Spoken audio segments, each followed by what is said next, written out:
Hello மக்களே, welcome back to my channel. இன்னைக்கு நம்ம ப்ளூ மவுண்டனோட vlog 3 பார்க்க போகிறோம். ஏற்கனவே 2 vlog நான் போட்டிருந்தேன். அதை நீங்கள் இன்னும் பார்க்காம இருந்தீங்கன்னா அந்த லிங்க் மேலே பண்ணியிருக்கேன். கண்டிப்பாக அதை போய் வாட்ச் பண்ணுங்கள். அதாவது things to do in Blue Mountain during the day and night அப்படின்னு 2 vlog போட்டிருக்கேன். இன்னைக்கு வந்து day 2 in Blue Mountain. So vlog 3ல வந்து நம்ம ஸ்கீயிங் பண்ண போகிறோம். அதுக்கு முன்னாடி பிரேக்ஃபாஸ்ட் ரொம்பவே அவசியம். ஸோ எந்த ஹோட்டலில் தங்கியிருந்தோமோ அங்கே நாங்கள் செக் அவுட் பண்ணிவிட்டு பக்கத்தில் பியூர் அப்படின்னு சொல்லிட்டு ஒரு ரெஸ்டாரண்ட் இருக்குங்க. த பிரேக்ஃபாஸ்ட் வந்து த பெஸ்ட் பிளேஸ் அப்படின்னு சொல்லுவேன். போன உடனே ஒரு ஆரஞ்ச் ஜூஸ் அண்ட் ஒரு காஃபிலாம் ஆர்டர் பண்ணிவிட்டு பிரேக்ஃபாஸ்ட்டும் ஆர்டர் பண்ணி வெயிட் பண்ணோம். இங்கே வந்து வெயிட்டிங் டைம் கொஞ்சம் ஜாஸ்தியாக இருக்குது, ஆனால் ஃபுட்டு செம்மையாக இருக்குங்க. சீரியஸ்லி சொல்கிறேன், கனடாலேயே த பெஸ்ட் பிரேக்ஃபாஸ்ட் இங்கே தான் நான் சாப்பிட்டேன்னு சொல்லுவேன். நான் வந்து அவகேடோ வித் சால்மன் வந்து ஆர்டர் பண்ணியிருந்தேன். மனிஷ் வந்து எக் பெனடிக்ட் ஆர்டர் பண்ணியிருந்தாரு. ரெண்டுமே ரொம்ப ரொம்ப நல்லா இருந்தது. எனக்கு எக் பெனடிக்டோட என்னோட அவகேடோ சால்மன் டோஸ்ட் ரொம்பவே பிடிச்சிருந்தது. அதுக்கு மேலே வச்சிருக்க அந்த எக்கு பாருங்களேன், செம்மையாக இருந்தது. போச்ட் எக்ஸ் ரொம்ப ரொம்ப அற்புதமாக பண்ணி கொடுத்துருந்தாங்க.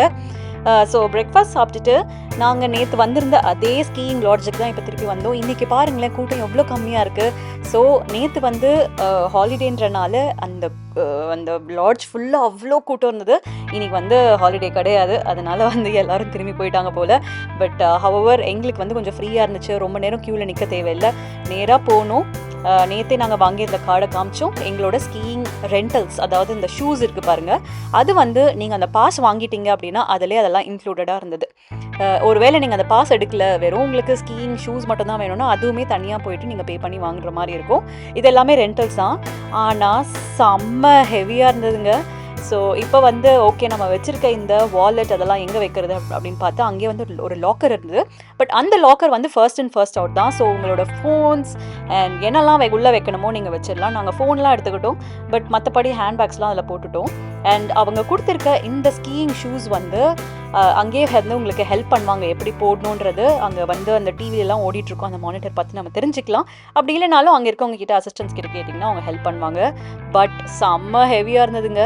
ஸோ அந்த ஷூஸை போட்டுட்டு அதுக்கப்புறம் பக்கத்துலேயே பார்த்தீங்கன்னா ஹெல்மெட்டும் அந்த ஸ்கீ போர்டு இருக்குது பாருங்கள், அதுவுமே வந்து கொடுத்தாங்க. அதுக்கு மேலே ஹெவியாக இருந்தது. லிட்ரலி இப்போ இந்த டியூப் லைட்லாம் வந்து போட்டிருப்பாங்கல்ல, ஸோ அது கூட ஓரளவுக்கு பரவாயில்லன்னு சொல்லலாம். இது வந்து ரொம்ப ஹெவியாக இருந்தது. எனக்கு தெரிஞ்ச ஸ்கீயிங் ஷூஸே வந்து ஒரு கிட்டத்தட்ட 3 kgs இருக்கும்னு நினைக்கிறேன் ஒவ்வொரு காலுக்கும். அண்ட் அகேன் அந்த போர்டுமே வந்து ரொம்ப ஜாஸ்தியாக இருந்தது. அதுக்கு மேலே அந்த போலும் பிடிச்சிக்கணும். ஸோ ஹெவியாக இருந்தது, ஒரு பெரிய ஒர்க் அவுட் மாதிரி இருந்தது. இப்போ வந்து கிட்டத்தட்ட -5 -7 degrees இருக்குது. ஆனாலும் வந்து செம்மையாக ஸ்வெட் ஆகுறவங்க, அவ்வளோ வந்து கேலரிஸ் பேர்ன் ஆயிருக்குன்னா பார்த்துக்கோங்க. அந்த ஷூவை போட்டு ஒவ்வொரு காலும் எடுத்து வைக்கும் போது ரொம்பவே கஷ்டமாக இருந்தது. அண்ட் நாங்கள் வந்து ஒரு கோச் எடுத்துக்கிட்டோம். ஸோ அந்த கோச் இருந்தனால பார்த்தீங்கன்னா அவர் சொல்லி கொடுத்தாரு, அதுக்கேற்ற மாதிரி நான் பண்ணேன். இதுதான் என்னோடய first skiing proper skiing experience. இதுக்கு முன்னாடி வந்து மணாலியில் ஒரு வாட்டி பண்ணியிருக்கேன். பட் உங்களுக்கே தெரியும், இந்தியாவில் வந்து ஸ்கீயிங்லாம் இந்த மாதிரி சும்மா ஃபோட்டோக்கு வீடியோக்கு எடுக்கிற மாதிரி தான், லைட்டாக தான் சொல்லி கூட தரமாட்டாங்க. நீங்கள் ஏரியாவில் நிற்பீங்க, அப்படியே முன்னாடி போகிற மாதிரி ஒரு வீடியோ எடுத்துருவோம், அவ்வளோதான். பட் இங்கே வந்து என்டையர் டே வந்து நாங்கள் ஸ்கீயிங் பண்ணோம். ஸோ 1 மணி நேரம் வந்து எங்களுக்கு கோச் சொல்லி கொடுத்தாரு. வார்ம் அப்லேருந்து ஆரம்பிச்சது மெல்லமாக வந்து எப்படி அந்த ஷூ போடணும், எப்படி காலை வந்து திருப்பணும், அந்த மாதிரிலாம் சொல்லியிருந்தாங்க. இப்போ வந்து ஒரு சின்ன ஹில் இருந்தது, அந்த சின்ன ஹில்லை ஃபஸ்ட்டு பண்ண வச்சுருந்தாங்க.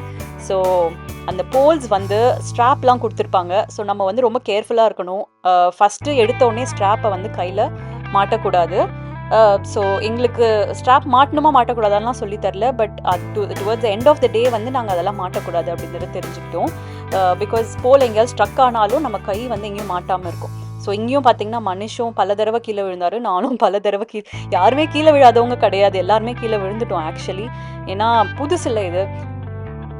அண்ட் இன்னொரு விஷயம் என்னன்னு பார்த்தீங்கன்னா, அந்த ஸ்கீ பூட்ஸ் வந்து அந்த போர்ட் கூட நம்ம ப்ராப்பராக வந்து ப்ளக் பண்ணணும். அதாவது நீங்கள் புஷ் பண்ணும்போது அது கிளிக் சவுண்ட் வரணும், அப்போ தான் அது லாக் ஆகிருக்குன்னு அர்த்தம்.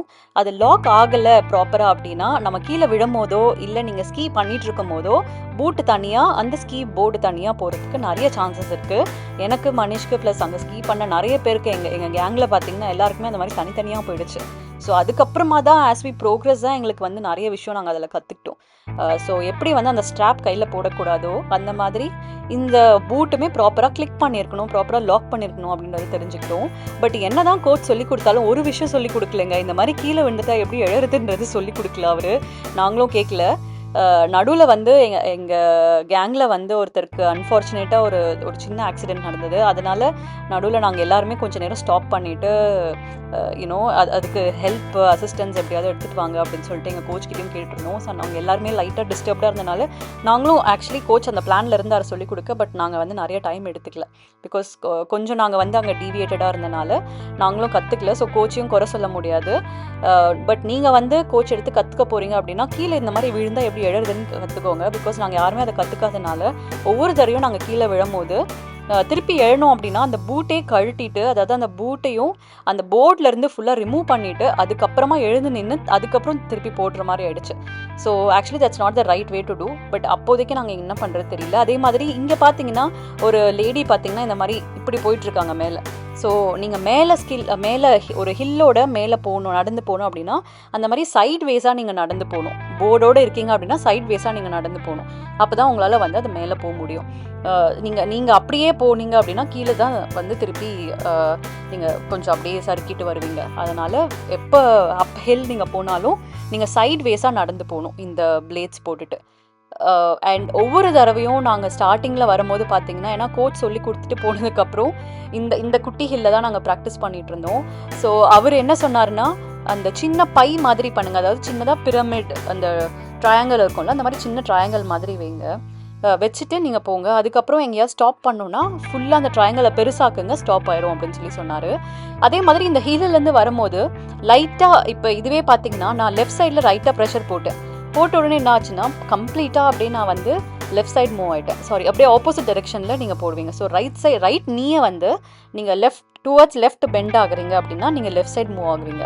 அதே மாதிரி லெஃப்ட் நீயை டுவர்ட்ஸ் ரைட் ஸ்லைட்டாக பெண்ட் பண்ணிங்கன்னா ரைட் சைட் மூவ் ஆவீங்க. இது வந்து நான் மூவ் பண்ணணும்னு பண்ணலை, மேலேருந்து வரும்போது தன்னால் என் கால் வந்து லைட்டாக அந்த பக்கம் மூவ் ஆகிருக்கு போல். அதனால் ஒவ்வொரு தடவையும் நான் கீழே வரணும், ஸ்ட்ரெயிட்டாக வரணும்னு நினைப்பேன், ஷார்ப்பாக ஒரு லெஃப்ட் டர்ன் போட்டுருவேன். பட் இந்த தடவை பார்த்தீங்கன்னா கரெக்டாக ஸ்ட்ரெயிட்டாக வந்துட்டேன். I was so happy about it. And இந்த மாதிரி ஒரு 4-5 தடவை பண்ணிவிட்டு மேஜிக் லிஃப்டாக something they call it, magic carpet. So அந்த மேஜிக் கார்பெட்டை எடுத்துகிட்டு பெரிய ஹில்காக போகிறோம். அதுதான் நாங்கள் நெக்ஸ்ட்டு பண்ண போகிறோம். ஸோ இங்கேருந்து ஒவ்வொரு வாட்டியும் அந்த ஹில் மேலே நடந்து போகிறது ஒரு பெரிய டாஸ்காக இருந்தது. ஏன்னா சைட் வேஸாக நீங்கள் வச்சு நடந்து போகணும், திருப்பி மேலேருந்து கீழே வருவீங்க. But yeah, and this is the magic carpet. நீங்கள் இந்த கார்பெட்டில் போய் நின்றுட்டீங்க அப்படின்னா இதை வந்து உங்களுக்கு அந்த ஹில்லோட டாப்புக்கு கூப்பிட்டு போய் விட்டுரும். ஸோ இந்த கார்பெட்டில் நிற்கும் போதும் மறக்காமல் நீங்கள் வந்து ஸ்ட்ராப்ஸ், ஒரு வேளை கையில் போட்டிருக்கீங்க ஸ்ட்ராப்ஸ், அந்த போல்ஸோட ஸ்ட்ராப்ஸ் போட்டிருக்கீங்கன்னா அந்த ஸ்ட்ராப்ஸை நீங்கள் ரிமூவ் பண்ணிடணும். பிகாஸ் அந்த இடத்துல பார்த்தீங்கன்னா ஐஸ் எல்லாம் கொஞ்சம் திக்காக இருக்குது. ஒருவேளை நீங்கள் அது மேலே போயிட்டுருக்கும் போது அந்த போல்ஸ் வந்து அந்த ஐஸ் மேலே ஒரு வேளை நீங்கள் குத்திட்டீங்க அப்படின்னா அந்த போல் எடுக்க முடியல அப்படின்னா வந்து இன்ஜுரிஸ் ஆகும். அதனால் வந்து கண்டிப்பாக செக் பண்ணி தான் அனுப்புகிறாங்க மேஜிக் கார்பெட் போகும்போது ஸ்ட்ராப்ஸ் ரிமூவ் பண்ணியிருக்கணும் அப்படின்னு. இதுதான் நான் சொன்ன பெரிய ஹில். ஸோ இதுதான் செகண்ட் லெவல் ஆஃப் ஹில். நாங்கள் ஃபஸ்ட்டு பண்ணது ஒரு சின்ன ஹில், நெக்ஸ்ட் இது செகண்ட் ஹில். ஸோ இந்த ஹில்லில் வந்துட்டு இப்போ மனிஷ் பண்ணிகிட்ருக்காரு. ஸோ இந்த ஹில்லோட நாங்கள் முடிக்க போகிறோம். ஏன்னா ஈவினிங் வந்து எங்களுக்கு டைம் ஆகிடுச்சு, we need to start back. But skiing was an amazing experience. So கண்டிப்பாக நீங்கள் நெக்ஸ்ட் டைம் இதை ட்ரை பண்ணுங்கள். லைஃப்பில் ஒரு தடவையாவது நம்ம ஸ்கீயிங் எக்ஸ்பீரியன்ஸ் இருக்கணும். அதனால தான் நாங்கள் இதை ட்ரை பண்ணோம். பல தடவை வந்து கீழே விழுந்து ட்ரை பண்ணோம். இந்த வீடியோ உங்களுக்கு பிடிச்சிருக்கும்னு நினைக்கிறேன். பிடிச்சிருந்தா மறக்காமல் லைக், ஷேர் அண்ட் சப்ஸ்கிரைப் பண்ணுங்கள். இன்னும் நிறைய இன்ட்ரெஸ்டிங்கான vlogsோட உங்களை கூடிய சீக்கிரம் சந்திக்க வரேன். Until then, bye from Divya. Take care.